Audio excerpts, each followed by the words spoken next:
5वीं क्लास में पढ़ता था।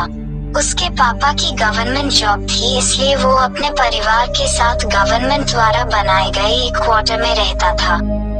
उस क्वार्टर्स कॉम्प्लेक्स में 2 घरों के बीच में पार्किंग स्पेस थी और आमने सामने की बिल्डिंग के बीच में एक छोटा सा ओपन स्पेस था। उस कॉम्प्लेक्स के आसपास और कुछ भी नहीं था। नितिन एक दिन शाम को अपने दोस्तों के साथ लुका छुपी खेल रहा था। छुपाने के लिए नितिन अपने दोस्त सुजल के साथ अपने क्वार्टर से थोड़ी दूर एक दूसरे क्वार्टर के गैराज में चला जाता है और वहां जाकर दोनों बैठकर छिप जाते हैं। बहुत देर हो गई लेकिन कोई भी नितिन और सुजल को वहां ढूंढने के लिए नहीं आया। नीचे छिपकर बैठे हुए नितिन ने एक चेहरा देखा जो कि उनको सामने वाले क्वार्टर की छत के ऊपर से देख रहा था। लेकिन बात कुछ ऐसी थी कि उस कॉम्प्लेक्स में सभी क्वार्टर 2 मंजिले थे और किसी भी क्वार्टर में ऊपर छत पर जाने के लिए कोई सीढ़ी नहीं थी। नितिन ये सोच रहा था कि आखिर कोई व्यक्ति कैसे बिना सीढ़ी के उस छत पर जा सकता है।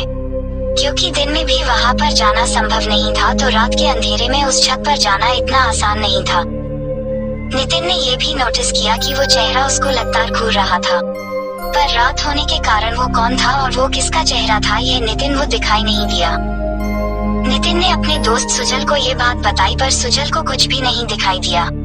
बहुत समय हो गया लेकिन वहां पर कोई नहीं आया, इसलिए वो दोनों गैराज से बाहर निकल गए और अपने क्वार्टर की तरफ आने लगे। वहां पर उन दोनों के बाकी सब दोस्त पहले से ही थे। इन दोनों ने सभी से पूछा कि तुम लोग हमें ढूंढने के लिए क्यों नहीं आए। तो एक दोस्त ने कहा कि हम सभी जानते थे कि तुम दोनों कहाँ छुपे हो, लेकिन डर की वजह से हम लोग वहां नहीं आए। तभी नितिन ने पूछा किस बात का डर। उसके दोस्त ने कहा 4 दिन पहले ही एक व्यक्ति ने गैराज में रस्सी से लटककर सुसाइड कर लिया था और वो व्यक्ति उस गैराज के पास वाले क्वार्टर में ही रहता था। नितिन और उसका दोस्त सुजल ये बात सुनते ही बहुत ज्यादा डर जाते हैं और अपने घर चले जाते हैं। फिर कभी भी वो दोनों उस गैराज में छिपने के लिए नहीं गए।